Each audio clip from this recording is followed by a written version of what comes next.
Suatu hari, seorang suami bernama Rama membawa istrinya bernama Janaki bertemu dengan Pratap dan mengajukan komplain tentang video asusila yang beredar. Di video itu, orang-orang mengatakan bahwa pemeran wanitanya adalah Janaki. Keluarga Rama malu atas beredarnya video itu. Pratap berjanji akan membantu mereka dan memberikan berkas kasus ini kepada kepolisian pusat. Sore hari, ada dua orang pemuda bernama Tony dan Dasan bertemu dengan Pratap dan mengatakan bahwa Cybercell salah tangkap dalam kasus pembajakan film Premam. Pratap mengatakan kepada Tony dan Dasan, kasus ini sudah tuntas. Kami sudah menangkap pelakunya, yaitu admin website film Tamil Rocket. Tony dan Dasan mengatakan, maaf pak, bukan bermaksud menggurui, tetapi ada website lain yang lebih dulu upload pak sebelum Premam tayang. Tony dan Dasan lalu dipindahkan ke ruang meeting untuk menjelaskan lebih detail. Setelah itu, Tony dan Dasan melanjutkan pemaparannya. Mereka berdua mengatakan bahwa film Premam rilis pada tanggal 29 Mei jam 11 malam. Tetapi, satu hari sebelumnya, film ini diupload di web lain. Cybercell menjawab, kalau begitu, kita harus mencari IP address-nya. Tony dan Dasan mengatakan, tidak bisa pak, mereka pasti menyembunyikan IP address-nya. Jika kita telusuri secara digital, mungkin IP address-nya berada di luar negeri. Setelah kami berdua telusuri pak, mereka mengupload film Premam atas nama Hero. Uploadan mereka mempunyai beberapa file. Satu file bergambar seekor anjing, 6 files berupa video film Premam, satu file kosong bernama Baburaj. Orang bernama Baburaj inilah yang mengupload. Oleh karena itu, kita harus mengejar orang yang bernama Baburaj. Cybercell langsung mengejar Baburaj. Premam കേസിൽ അന്വേഷണം വഴിത്തിരിഞ്ഞു. Tony dan Dasan membantu Cybercell mencari Baburaj. Mereka mulai melakukan pencarian dari nama-nama kru film Premam yang bernama Baburaj. Setelah dicari, ada satu orang bernama Baburaj di industri film. Cybercell mencari tahu tentang itu. Ternyata, Baburaj ini sering menelpon salah satu sutradara film sebelum film Premam rilis. Baburaj juga menerima uang puluhan juta sebelum Premam rilis. Pratap memberitakan Basir, Joy, Tony, dan Dasan untuk menginterogasi Baburaj. Mereka semua langsung berangkat ke kantor Baburaj.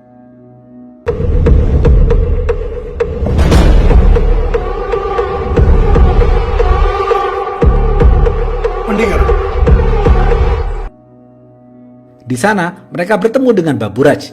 Cybercell melakukan interogasi dan pemeriksaan di kantor Baburaj. Ternyata, Baburaj itu tidak terbukti menjual film Premam ke website. Cybercell merasa malu dengan hal ini. Tony dan Dasan juga merasa tidak enak dengan Cybercell. Karena merasa malu, Tony dan Dasan turun dari mobil dan berjalan kaki pulang. Padahal, jarak rumahnya sangat jauh, tetapi Tony dan Dasan tetap pulang berjalan kaki. Malam hari, Tony dan Dasan tiba di rumah Tony. Mereka berdua terus berusaha menemukan Baburaj karena mereka masih yakin dengan analisa mereka bahwa file bernama Baburaj yang mengupload lebih dulu di website. Setelah mencari, akhirnya mereka menemukan akun Facebook bernama Baburaj yang bergambar seekor anjing. Ternyata akun Facebook itu berprofesi sebagai supir bis. Mereka berdua langsung berangkat ke terminal. Mereka mencari informasi di sana dan bis Baburaj akan tiba besok pagi jam 8:30. Tony dan Dasan bermalam di terminal untuk menunggu Baburaj. Besok pagi, setelah bis Baburaj tiba, Tony dan Dasan mendatangi Baburaj dan bertanya tentang film Premam. Baburaj tertawa dan mengatakan, "Hei anak muda, saya tidak mengerti internet apalagi mempunyai akun Facebook. HP saya hanya poliponik seperti ini. Anjing yang di DP Facebook atas nama saya itu adalah anjing adikku bernama Sisil." Tony dan Dasan langsung memberitahukan hal ini kepada Cybercell. Mereka semua langsung berangkat ke rumah Sisil. Cybercell menginterogasi seluruh keluarga Sisil dan ternyata anak Sisil bernama Jerry terbukti yang mengupload film Premam. Karena masih bocil, Cybercell menginterogasinya dengan lemah lembut. Akhirnya, Jerry mengaku ia menamakan file itu Baburaj karena ia sangat membenci Baburaj pamannya. Ia juga mendapatkan file film Premam dari pacarnya bernama Anjali. Cybercell langsung pergi ke rumah Anjali. Anjali ditahan sementara di mobil box milik Cybercell.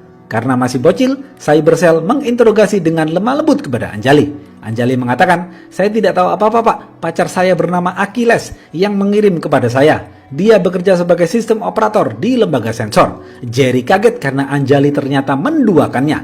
Cybercell langsung pergi ke rumah Achilles. Setibanya di rumah Achilles, Cybercell langsung menangkap Achilles dan dibawa ke kantor Cybercell. Basir yang iri hati dengan Tony dan Dasan menyuruh mereka berdua pulang berjalan kaki. Tony dan Dasan bersedih hati karena merasa dihina Basir. Mereka berdua merenung kenapa hidup ini terasa sulit. Padahal mereka sudah mencari pekerjaan di mana-mana, tetapi mereka belum mendapatkan pekerjaan tetap. Tony mempunyai pacar bernama Alphonsa yang bekerja sebagai perawat di rumah sakit. Mereka berdua sudah lama berpacaran dan ingin menikah, tetapi Tony menunggu mendapatkan pekerjaan tetap, baru ia berani melamar Alphonsa. Malam itu, Alphonsa meminta dijemput dan sudah menunggu lama di halte bis. Tony ingin berangkat, tetapi Pratap mendatangi rumah Tony dan memberikan 2 jam tangan untuk Tony dan Dasan sebagai hadiah karena sudah membantu Cybercell. Tony dan Dasan juga meminta lowongan pekerjaan di Cybercell jika ada. Tetapi Pratap mengatakan dengan berat hati bahwa tidak ada lowongan. Setelah selesai berbicara dengan Pratap, Tony menjemput Alphonsa menggunakan motor Dasan. Alphonsa marah-marah karena Tony terlambat menjemputnya. Alphonsa terus menuntut Tony agar segera mencari pekerjaan tetap dan melamarnya. Alphonsa mengatakan ia sudah mendapatkan panggilan interview untuk bekerja di rumah sakit negara Irlandia. Gajinya 40 juta rupiah. Alphonsa terus menuntut Tony. Tony mengatakan, "Kenapa kau marah seperti ini? Apa kau ingin putus denganku? Silahkan saja, karena aku tahu kau merasa lebih hebat karena akan mendapatkan gaji 40 juta. Alphonsa lalu menampar Tony dengan keras. Tony sedih karena hubungan mereka kandas di tengah jalan. Alphonsa lalu memblok nomor WhatsApp Tony. Tony lalu menjemput Dasan di halte bis. Dasan senang karena Tony putus dengan Alphonsa. Dasan tidak menyukai sikap Alphonsa yang terlalu mengatur Tony. 1 bulan kemudian, Rama dan Janaki mendatangi Pratap dan bertanya tentang perkembangan kasus video asusila. Pratap mengatakan, "Pak Rama, saya sudah mendapatkan laporan resmi dari Kepolisian Pusat yang mengatakan bahwa pemeran wanita di video itu adalah Janaki, istrimu." Rama tidak percaya dengan hal itu. Basir mengatakan kepada Rama, "Hei, kau kira polisi yang menulis laporan itu adalah orang bodoh?" Rama marah dan membentak Basir. Pratap melerai mereka berdua. Rama mengatakan kepada Pratap, "Pak, tidak mungkin istriku yang ada di video itu. Saya tahu siapa istri saya. Gara-gara video itu, putriku tidak mau sekolah dan hidup di luar kota karena malu. Aku akan berjuang untuk membuktikan ini salah. Ini semua demi istri dan anakku." എനിക്കറിയാം സാർ അതെന്റെ ഭാര്യയല്ലെന്ന്. എന്റെ കൊച്ചിന് വേണ്ടി ഞാൻ ഇവിടെ കയറി ഇറങ്ങണത്. നമുക്ക് ജീവിക്കണം sir.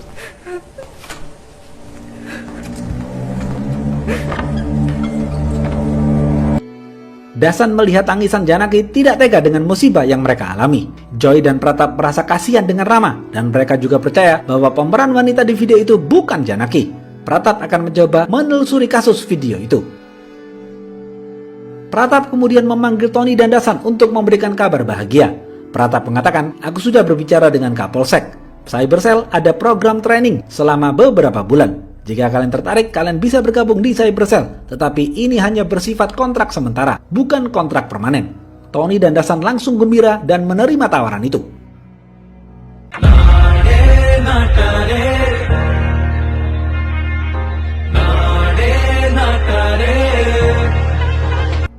Mereka berdua pulang ke rumah dan mempersiapkan segalanya. Mereka mencukur kumis dan jenggot mereka agar terlihat lebih rapi. Ibu Tony bahagia mendengar berita ini. Ibu Tony menyebarkan berita bahwa anaknya sudah bekerja tetap di Cybercell. Tony tidak suka dengan sikap ibunya. Besok pagi, mereka berdua langsung memulai bekerja di Cybercell. Mereka memperkenalkan diri kepada para staf di Cybercell. Suatu hari, ada 2 orang mendatangi kantor Cybercell untuk mengajukan keluhan. Joy yang menerima keluhan itu memanggil Tony untuk membantunya. Tony kaget karena ternyata 2 orang itu adalah Alphonsa dan ayahnya. Alphonsa juga kaget, ternyata Tony bekerja di Cybercell. Alphonsa mengatakan kepada Joy, "Pak Joy, saya sudah ditipu. Seorang wanita Tamil menelpon saya dan menjanjikan saya pekerjaan sebagai perawat di Irlandia dengan gaji 40 juta rupiah. Lalu saya disuruh membayar ke sebuah akun bank sebesar 55 juta rupiah. Setelah saya mengirim uangnya, saya tidak bisa menghubungi nomor HP itu lagi, Pak." Alphonsa lalu kembali pulang dan mengunblok nomor Tony karena Alphonsa membutuhkan pertolongan Tony. Joy berdiskusi dengan Pratap mengenai kasus Alphonsa. Pratap memutuskan untuk memberikan kasus ini kepada Tony agar Tony lebih dihargai oleh Alphonsa, agar Alphonsa juga menyesal telah putus dengan Tony. Tony menuruti perintah Pratap dan langsung melakukan penyelidikan. Tony dan Dasan melihat salah satu korban penipuan yang serupa dengan Alphonsa di YouTube. Tony mencari alamat korban itu. Tony dan Dasan lalu bertemu dengan korban itu. Dasan menginterogasi korban. Korban juga memberikan foto wanita Tamil dan suaminya seorang bule yang menipu dirinya. Tony lalu menunjukkan foto itu kepada Alphonsa. Alphonsa mengatakan, "Bukan dia pelakunya, Tony." Alphonsa memberikan Tony email pelaku. Dari email pelaku, terbukti itu adalah email palsu yang digunakan banyak orang untuk menipu. Tony lalu mencari beberapa korban lain yang serupa dengan Alphonsa untuk mengetahui modus operasi pelaku mendapatkan email-email korban. Tony dan Dasan terus mencari korban lain. Korban lain adalah wanita bernama Fanny. Setelah Tony dan Dasan telusuri persamaan pola penipuan Alphonsa dan Fanny, Tony dan Dasan menemukan foto Fanny di halaman Facebook Alphonsa.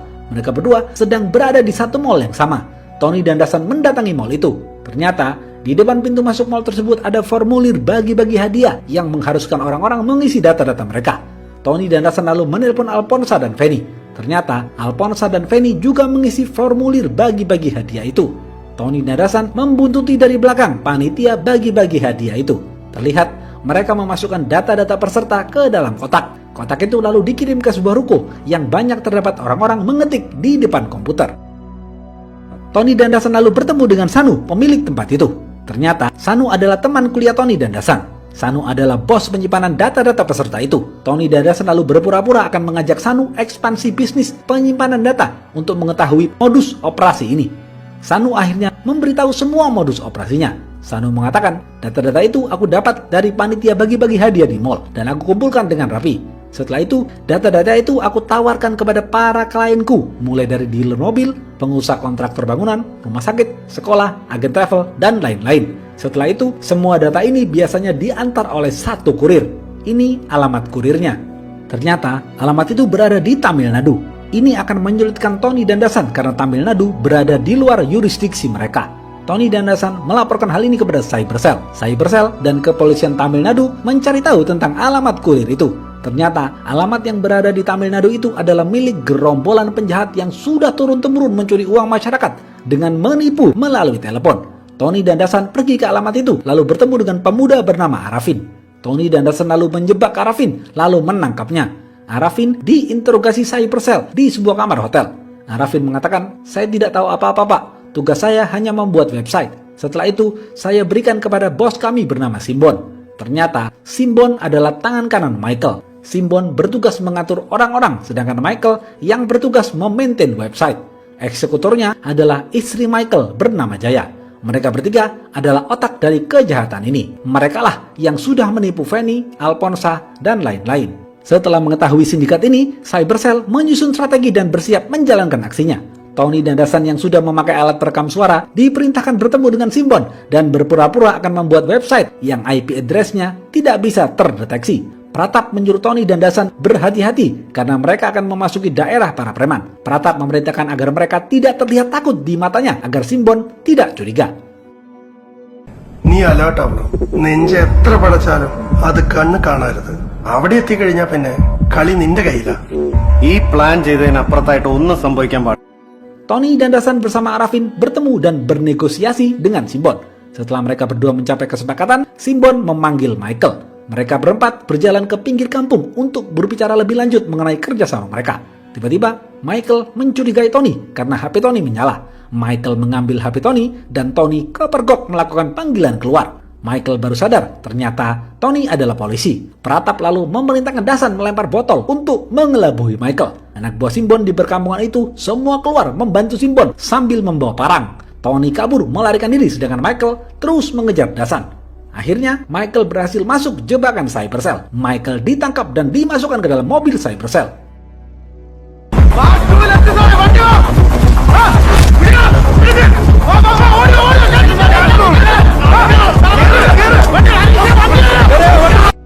Tony terus berlari untuk naik ke dalam mobil. Tony terus dikejar Simbon dan anak buahnya yang memegang parang. Simbon berusaha mendebas Tony dengan parangnya tetapi gagal. Tony akhirnya berhasil masuk ke dalam mobil Cybercell. Karena kecerdasan Cybercell Provinsi Kerala, mereka berhasil membongkar sindikat penjahat besar dalam dunia digital. നമ്മുടെ ഈ cyber cell ഒന്ന് കരയുമ്പോൾ നമുക്ക് ഉത്തരം കിട്ടാത്തൊരു ചോദ്യമുണ്ട്. ഇതിലേതാണ് ശരി?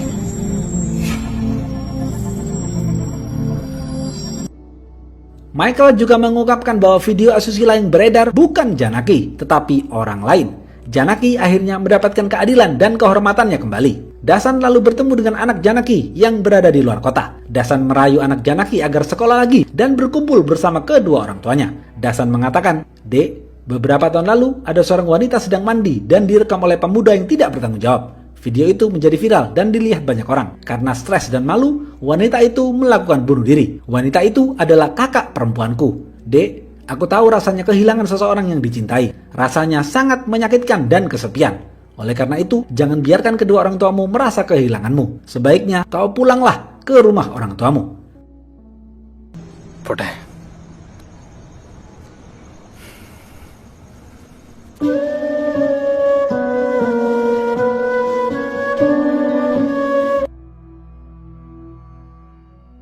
Besok malam, Alphonsa bertemu dengan Tony. Alphonsa senang karena pelaku penipuan kasusnya telah ditangkap berkat bantuan Tony. Tony berharap hubungan mereka bisa kembali seperti dahulu, tetapi ternyata Alphonsa sudah dilamar seorang pria di Kanada. Setelah menikah nanti, pria itu menjanjikan pekerjaan perawat bagi Alphonsa di Kanada. Alphonsa tidak bisa menerima Tony karena Tony belum mempunyai pekerjaan tetap. Tony patah hati untuk kedua kalinya.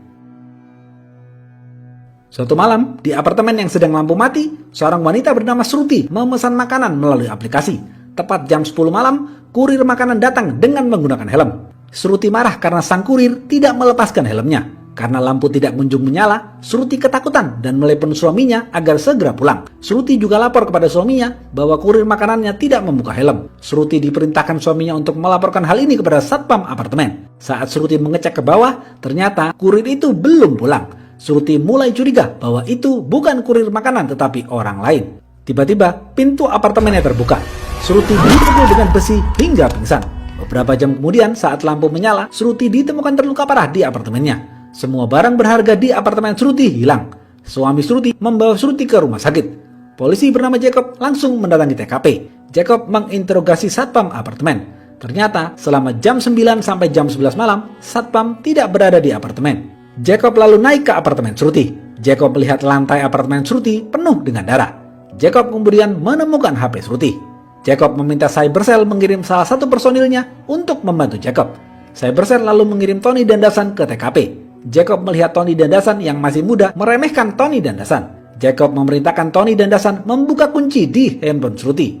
Setelah dibuka, ternyata sebelum dirampok, Shruti menelpon suaminya dan kurir makanan. Tony dan Dasan mengatakan kepada Jacob sebaiknya kepolisian menelusuri keberadaan kurir makanan yang bernama Danny. Jacob setuju dengan ide Tony dan Dasan. Tony dan Dasan menelepon nomor HP Danny, tetapi nomor HP Danny dimatikan. Tony dan Dasan meminta bantuan Cybercell untuk menelusuri kemana saja Danny melakukan panggilan keluar. Tony dan Dasan mendapatkan nomor panggilan keluar Danny. Kepolisian langsung menyergap keberadaan nomor handphone itu. Tower location Angamaly നിന്നും ആലുവ റോഡിലാണ് sir.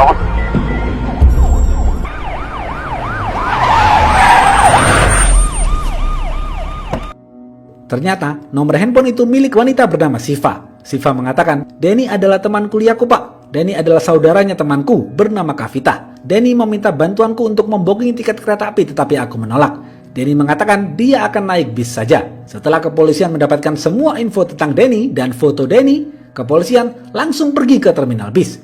Mereka langsung menangkap Danny di terminal. Jacob menginterogasi Danny dengan keras. Danny mengatakan sambil menangis, saya tidak tahu apa-apa pak. Tadi malam saya dapat orderan makanan untuk Ibu Shruti. Tetapi saat saya tiba di lobi apartemennya, satpam mengatakan Ibu Shruti dirampok. Saya ketakutan dan kembali ke restoran. Setelah itu, saya dapat orderan lagi di perumahan. Saat saya mengantarkan makanan ke perumahan itu, saya membuka pintu dan ternyata seorang kakek dan nenek tergeletak tewas pak. Saya ketakutan dan lari pak.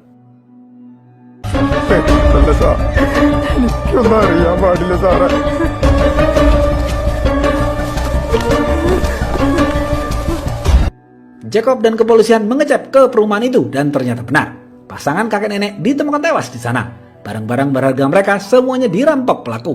Beberapa menit kemudian, Shruti dikabarkan tewas di rumah sakit. Pelaku menggunakan nomor handphone Danny untuk menjalankan kejahatannya. Pelaku melakukan cloning HP, yaitu menggunakan nomor HP seseorang untuk melakukan kejahatan agar tidak meninggalkan jejak. Tony dan Dasan lalu mencari nomor handphone yang aktif di jam 10 sampai jam 11 malam saat terjadi dua perampokan itu. Mereka mencari nomor handphone yang aktif di antara tower apartemen dan tower perumahan.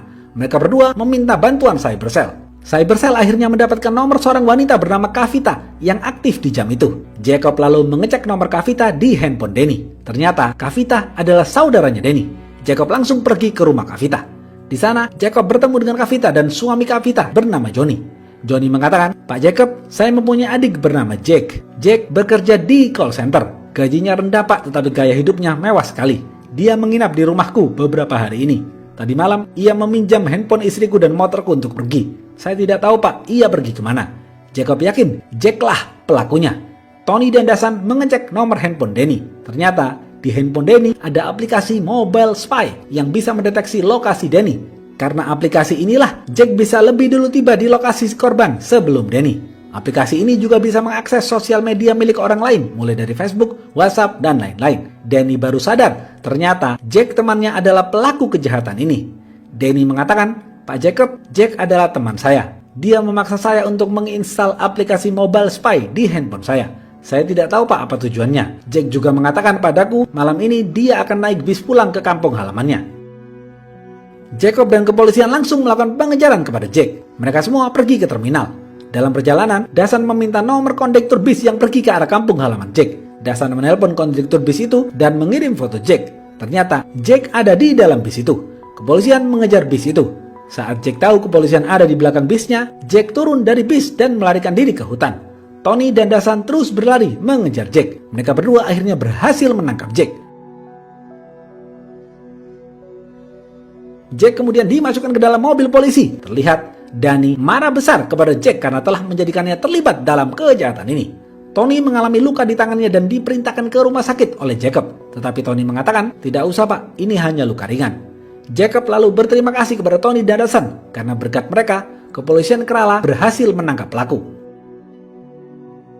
Keesokan harinya, Tony dan Dasan kembali ke kantor Cybercell. Pratap mengatakan dengan berat hati, "Tony, Dasan, kalian berdua sudah selesai training di sini. Kalian berdua boleh pergi." Tony dan Dasan menjawab, "Pak Pratap, jika Bapak mengizinkan, kami ingin berada di sini. Nggak apa-apa Pak, kami tidak digaji, karena kami berdua menyukai pekerjaan ini." Pratap membalas, "Maaf Tony, Dasan, tidak bisa seperti itu. Ini adalah aturan pemerintah. Kalian diperintahkan untuk pergi." Dengan berat hati, Tony dan Dasan harus pergi dari Cybercell.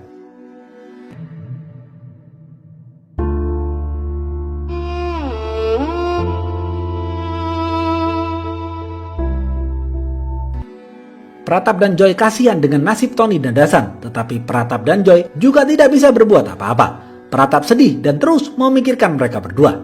Tony dan Dasan lalu mengambil sertifikat dan berpamitan dengan staf Cybercell. Mereka semua bersedih karena harus kehilangan Tony dan Dasan. Joy memeluk Tony dan Dasan dengan menahan tangis.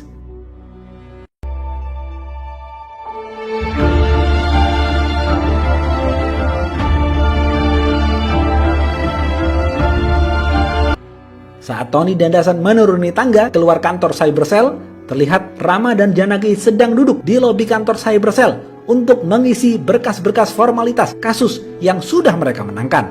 Tiba-tiba, di tengah kesedihannya, Dasan sedikit lega karena melihat anak Janaki datang ke kantor Cybercell untuk bertemu dengan kedua orang tuanya.